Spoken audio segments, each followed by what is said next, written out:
Financial markets in Nigeria closed for Eid al-Kabir holiday.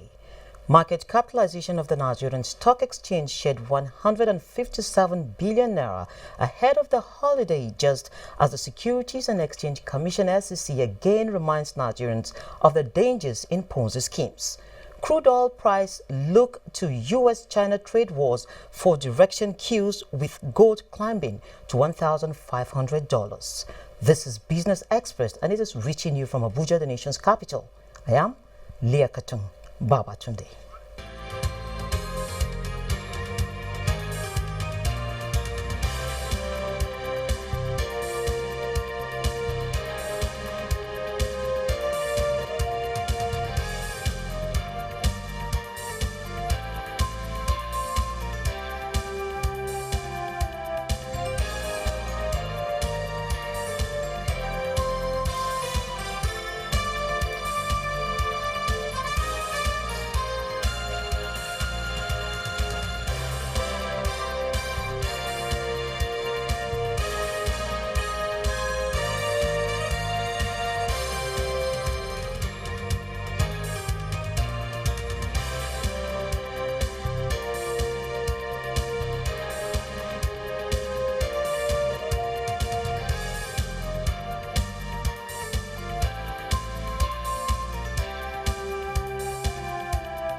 All right, let's start the business of the day.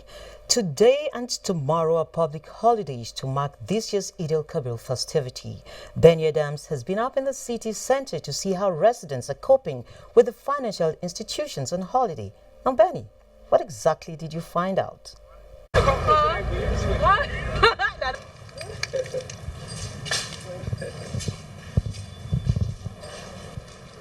Festive periods like these are characterized by people coming to cash points to make withdrawals for the season. With me here is Mr. Derek, who is here queuing up to get his own cash. Mr. Derek, how is the salary going? This is the first ATM I'm using. It has not been too crowded.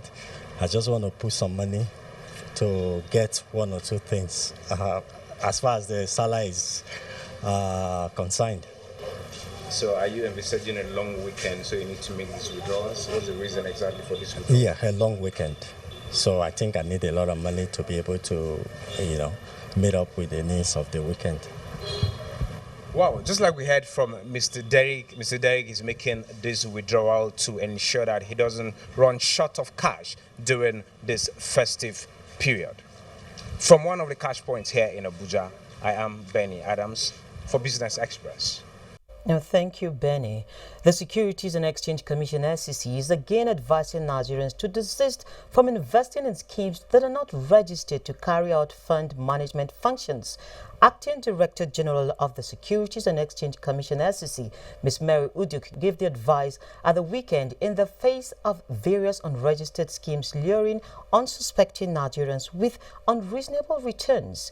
Uduk, while enjoining investors to be wary of any investment that is proposing return levels that are unreasonably high, also advised investors to always cross-check that such fund managers and the products they are offering are registered with the Commission.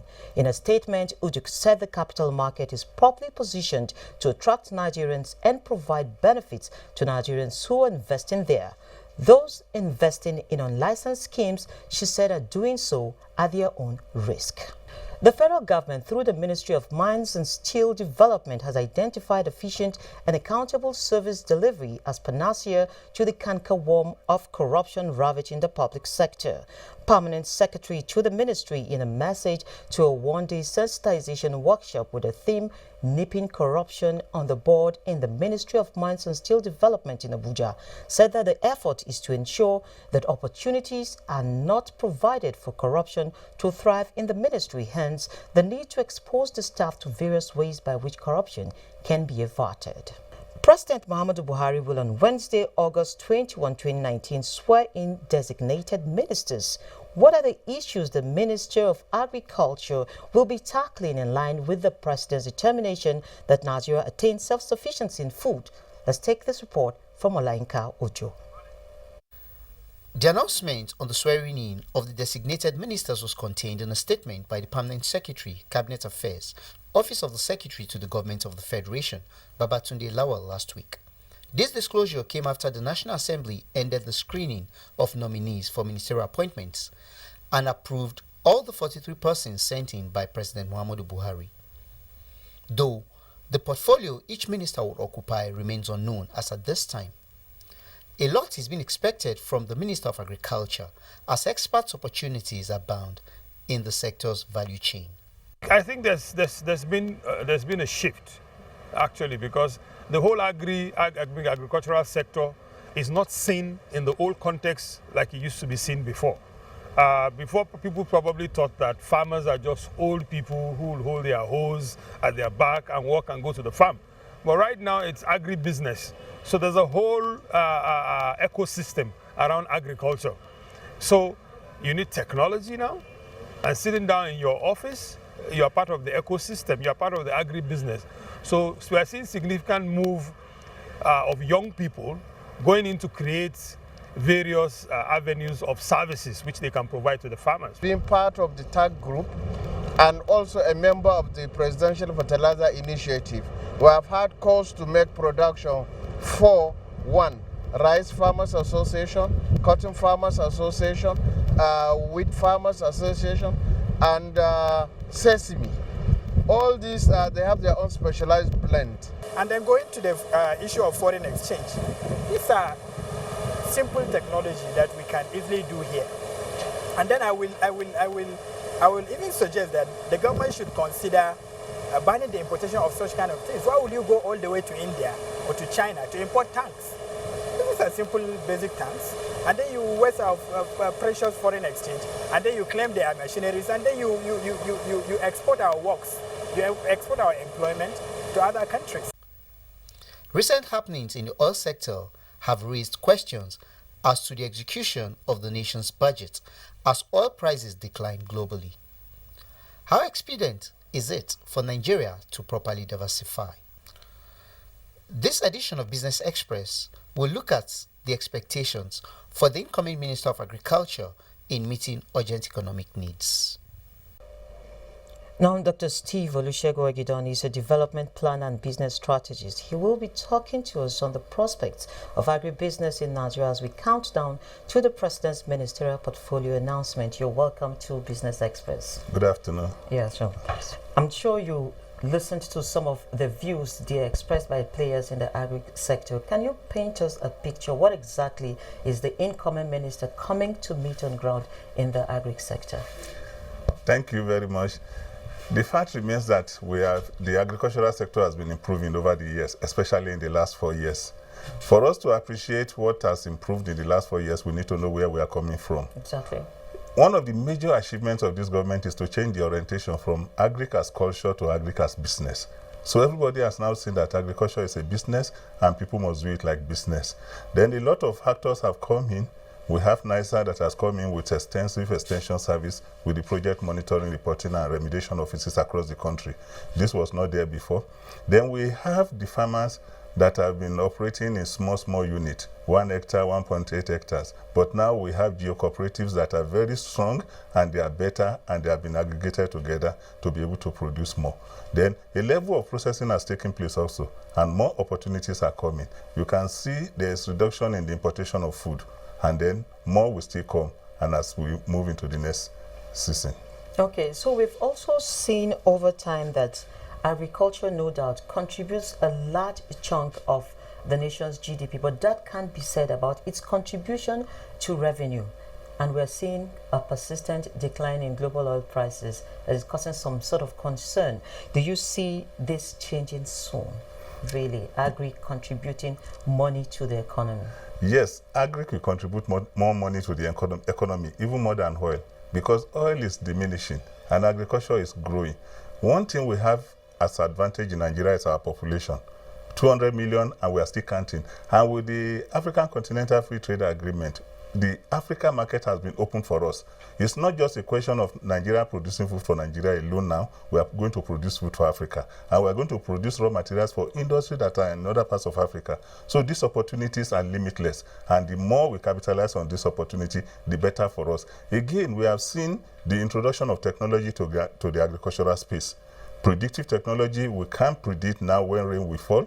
And again, with the activities of NISA in the field, irrigation is becoming very popular. And then this is giving our farmers opportunity to produce more than one season. We are moving gradually from rain-fed agriculture to irrigation agriculture. Yeah, I was actually meaning to ask that we have seen a lot of risk every day, not just the rain, we've had security and a lot of other issues. So what this concerns really, how would you say the incoming minister would hit the ground running to address them? Number one, risk is part of life. The man who goes to bed in the night is taking a risk because not everybody will wake up tomorrow. But we can't say because some people are not going to wake up tomorrow, we will not sleep. We need to pray. We need to manage our risk. Number one, the risk in the agricultural sector is gradually being addressed. Number one, the embrace of insurance by the farmers. Agricultural insurance, yield insurance, index yield insurance, which NISA has introduced to agricultural space in Nigeria. This has reduced the risk. And as the minister is coming, the minister will need to take an helicopter view of the entire agricultural sector. A whole lot of activities are taking place. NISA is there. The IFAD Value Chain Development Program is there, working on rice and cassava. Then there are so many other actors. For example, African Development Bank is coming in with the agricultural stable crop processing zone. So they need to harmonize all those things so that they will be able to use this, move the sector to create more employment for people, to create more money for the economy, and to be able to feed Nigeria. Now, how important is this harmony?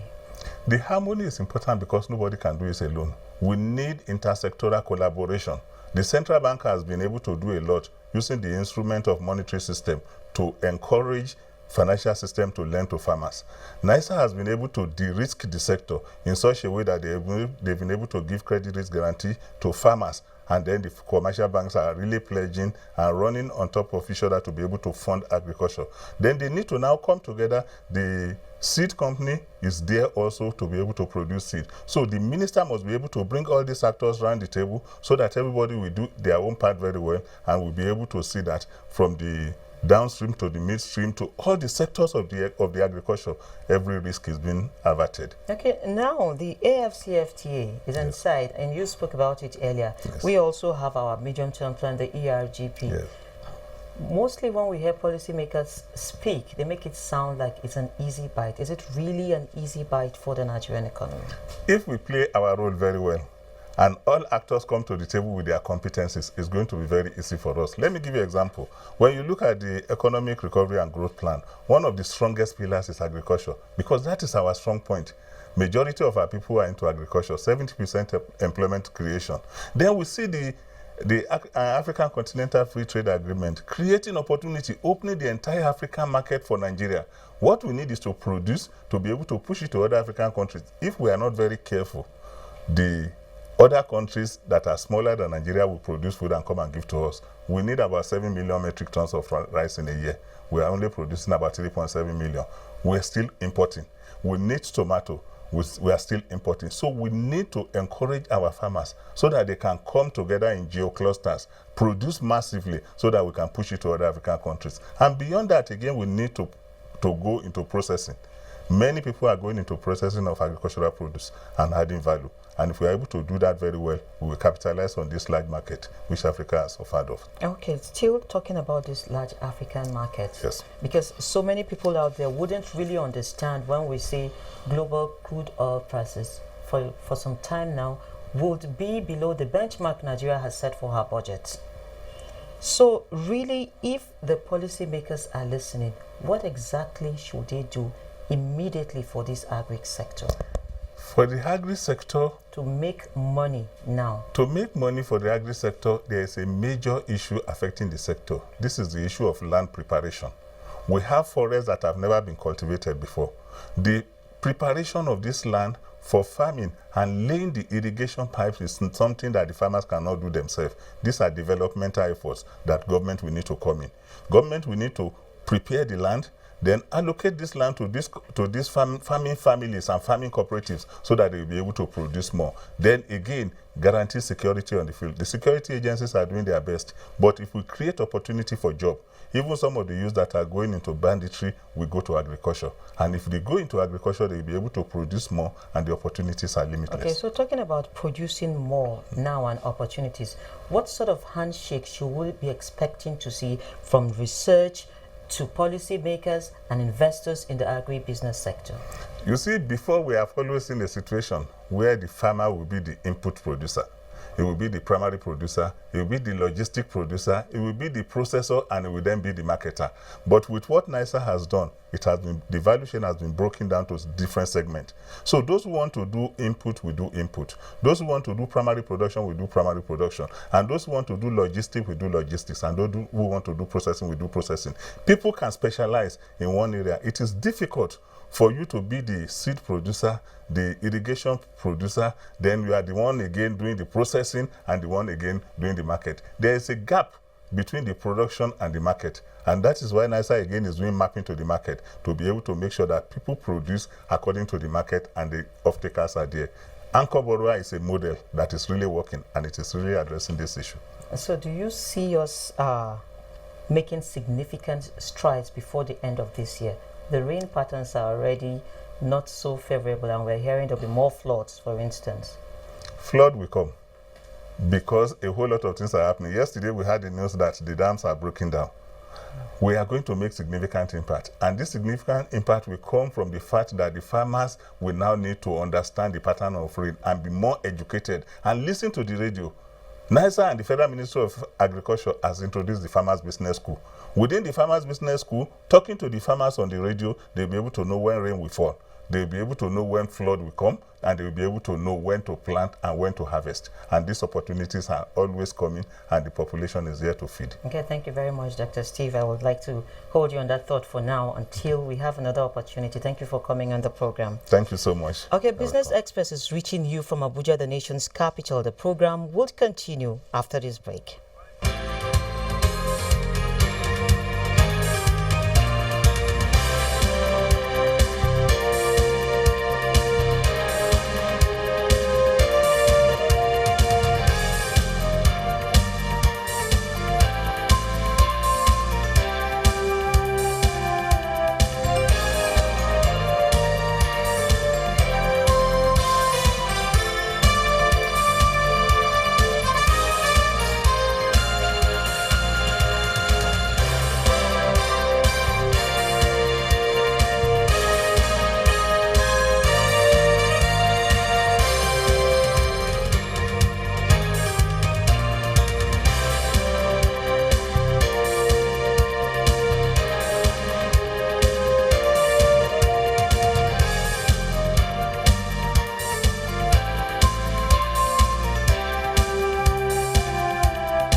Investors in the Nigerian stock market lose 157.72 billion naira over the week ended Friday, August 9, 2019. Muplang Jakok has an update on how stocks performed in the week on the review. The NSE All Share Index for the week ended 9th August depreciated by 1.17% to close the week at 27,306.81, with market capitalization at 13.307 trillion naira.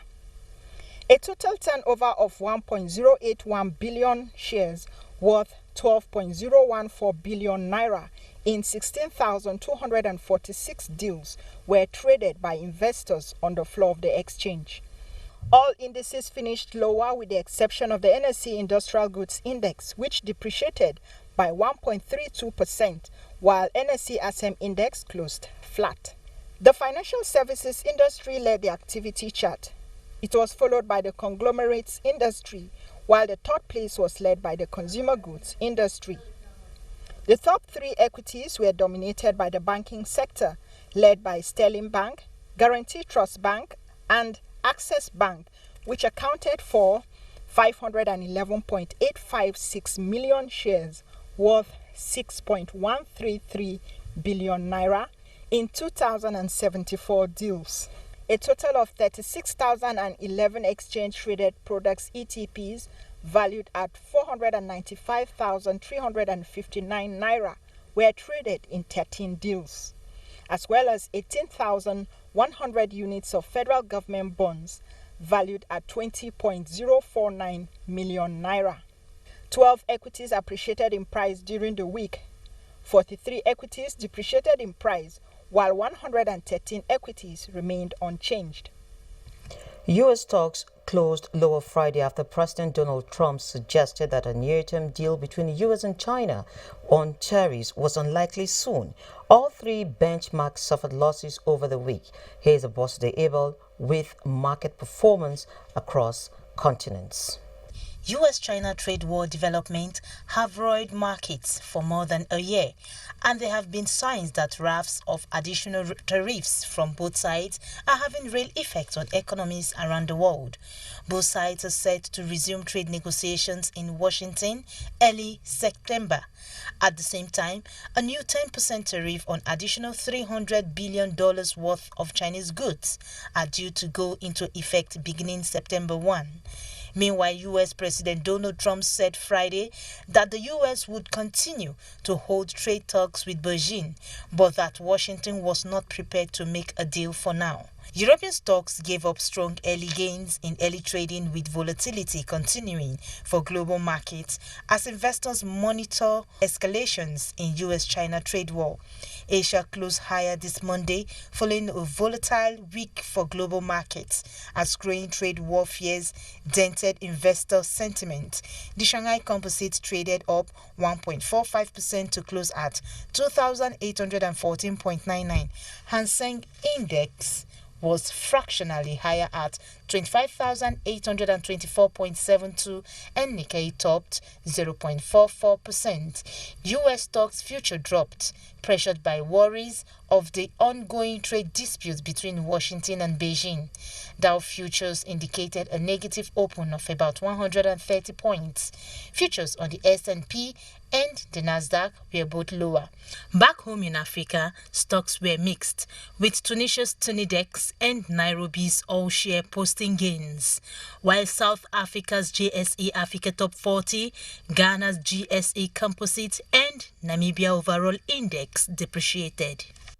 The trade war with China is having a greater effect on the U.S. economy than expected, and the risk of recession is rising.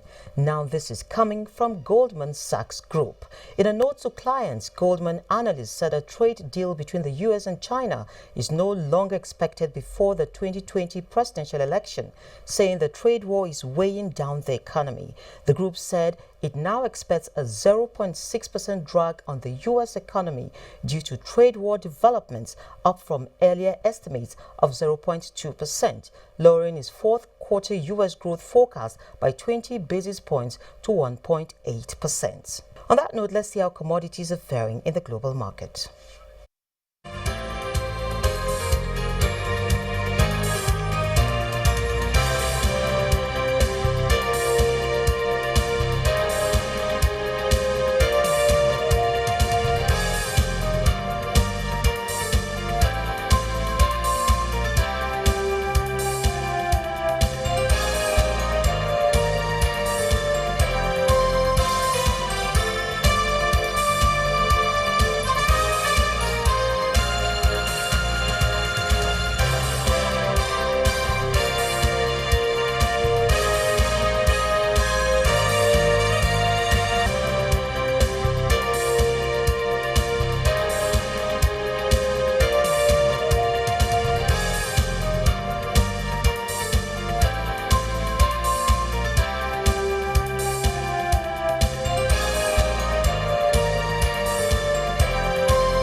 That brings us to the end of this edition of Business Express. Be informed you can access all previous episodes on YouTube, and you can also communicate with us on Twitter, and the handle is NTA News Now. The hashtag is BizExp.